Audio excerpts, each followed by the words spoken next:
जय मसीह की। आज हम फैनी क्रॉस्बी के बारे में जानेंगे। एक ऐसी महिला जिसने अंधे होने के बावजूद भी अनेकों मसीही गीत और नगमे लिखे। उन्होंने छोटी सी उम्र में ही हज़ारों गीत लिखे।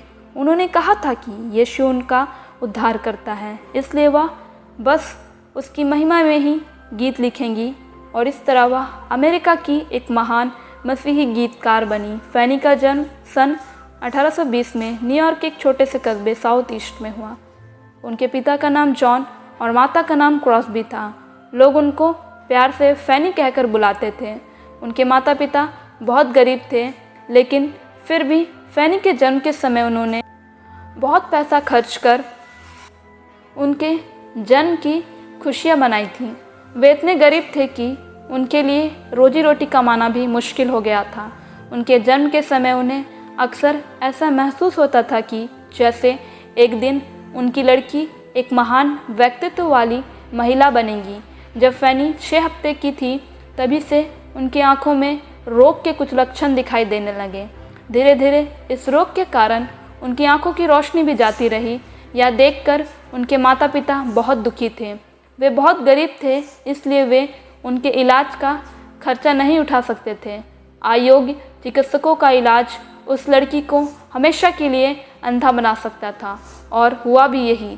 उनके परिवार की खामोशी उनके माता पिता की असमर्थता को बयां कर रही थी। फैनी के पिता बहुत मेहनती थे।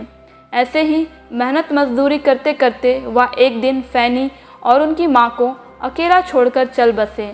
फैनी की माँ को आशा थी कि वह स्वर्ग में उनसे अवश्य मिलेंगी। फैनी के पिता की मृत्यु के बाद उनकी माँ एक धनी परिवार में नौकरी करने लगी और फैनी की देखभाल के लिए उसे उसकी दादी के यहाँ छोड़ आई। इन दुखों के बावजूद भी फैनी की माँ का परमेश्वर पर अटूट विश्वास था। जीवन के शुरुआती 5 साल फैनी अपने दादी के यहाँ रही। उसका अपनी दादी से बहुत लगाव था और वह उन्हें बिल्कुल छोड़ना नहीं चाहती थी। अंधी होने के कारण उसकी दादी उसकी आंखों की रोशनी थी। वे अक्सर फैनी को संसार के रंगों, पक्षियों, जानवरों और मौसमों के बारे में बताया करती थी। फैनी ने किसी चीज़ को छूकर या सूंघकर महसूस करने की अद्भुत क्षमता थी। उनकी माँ जब उनकी अपंगता को देखती तो बहुत रोती थी। भविष्य में उसका क्या होगा, कौन उसका सहारा बनेगा, यही दुख उन्हें अंदर ही अंदर खाया जा रहा था। फैनी की दादी हमेशा उन्हें बाइबल की कहानियाँ सुनाया करती थी। वह उन्हें चर्च ले जाती और प्रार्थना करना भी सिखाती थी। अब वह अपने चर्च के क्वायर समूह में भाग लेने लगी थी। वह बहुत चुप रहने वाली लड़की थी। चर्च में हो रहे प्रचार को वह बड़े ध्यान से सुनती थी। परमेश्वर ने उनके अंदर गाना गाने का भी एक गुण दिया था। उन्हें संगीत से बहुत लगाव था और गाना भी बहुत अच्छा गाती थी। फैनी की माँ ने मेहनत मशक्क़त करके थोड़ा बहुत पैसा इकट्ठा किया ताकि वह उसका इलाज करा सके, परंतु डॉक्टरी जांच से पता चला कि उनकी आंखों की रोशनी वापस नहीं आ सकती। उनकी माँ ने उनके लिए जो उज्जवल भविष्य के सपने देखे थे, वह डॉक्टर की बातों से मानो धूल में मिल गए। वह सोचती थी कि इलाज से उनकी आंखें ठीक हो जाएगी, परंतु ऐसा हुआ नहीं। फैनी का जीवन उनकी आंखों की रोशनी चले जाने से अंधकार से भर गया, लेकिन उनकी दादी को हमेशा उसके जीवन में एक चमकती हुई रोशनी के रूप में वह उनकी माँ को सांत्वना देती थी और कहती थी कि उनका विश्वास है कि परमेश्वर ने उसके जीवन के लिए एक उज्जवल योजना बनाई है। इसी दौरान उनकी माँ को एक दूसरे धनी परिवार में नौकरी मिल गई। उस धनी परिवार की महिला ने उन्हें रहने के लिए एक अलग कमरा दे दिया था। फैनी अपनी माँ के साथ उस नए घर में रहने लगी। वह चाहती थी कि वह सारी जिंदगी अपनी बेटी को सहारा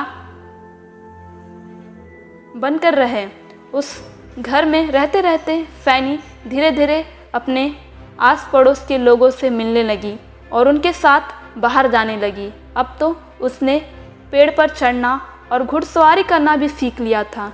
वह अपनी अपंगता देखकर कभी कभी बहुत निराश हो जाती थी, परंतु उनकी माँ हमेशा उनके लिए प्रार्थना करती और परमेश्वर की योजनाओं के बारे में उन्हें बताती थी।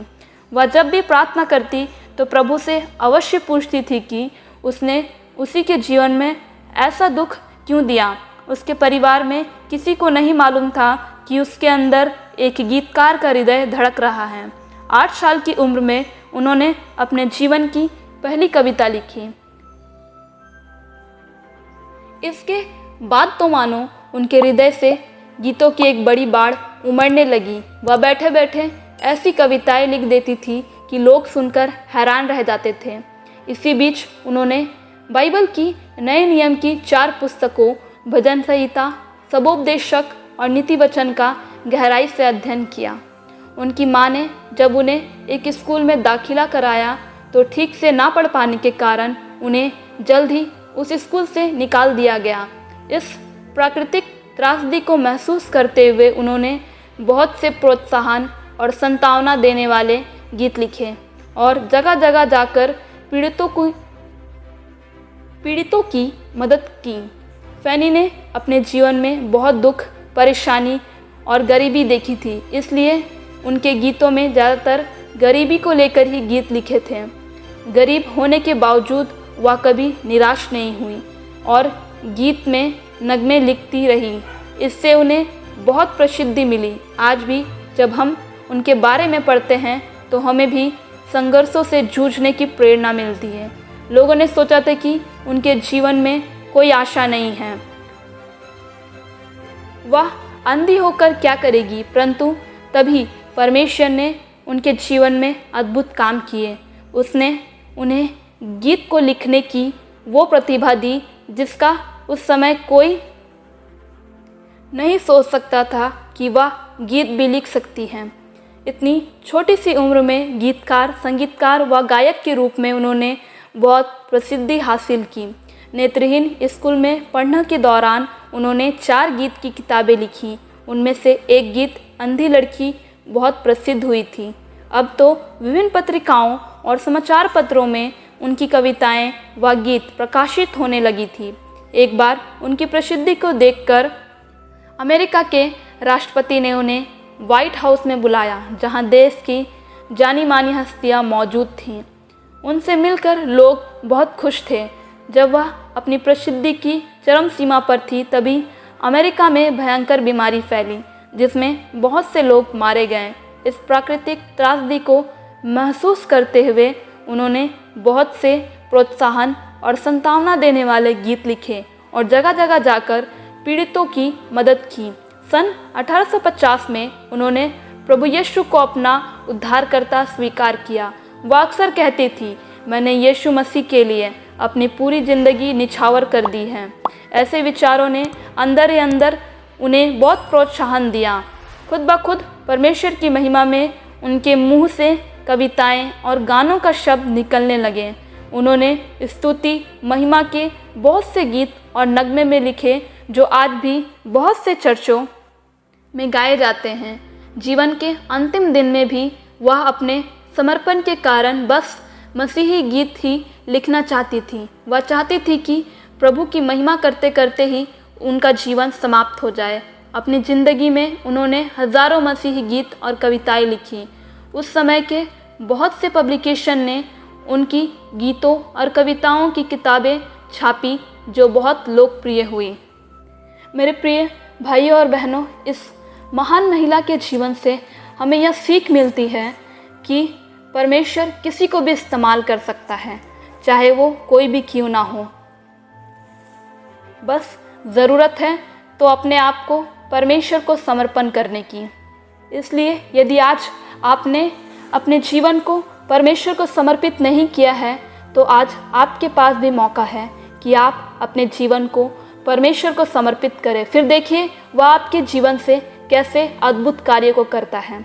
इस वीडियो में अंत तक बने रहने के लिए मैं आप सभी का धन्यवाद करती हूँ। इस वीडियो को लाइक करें, शेयर करें और चैनल को सब्सक्राइब करें।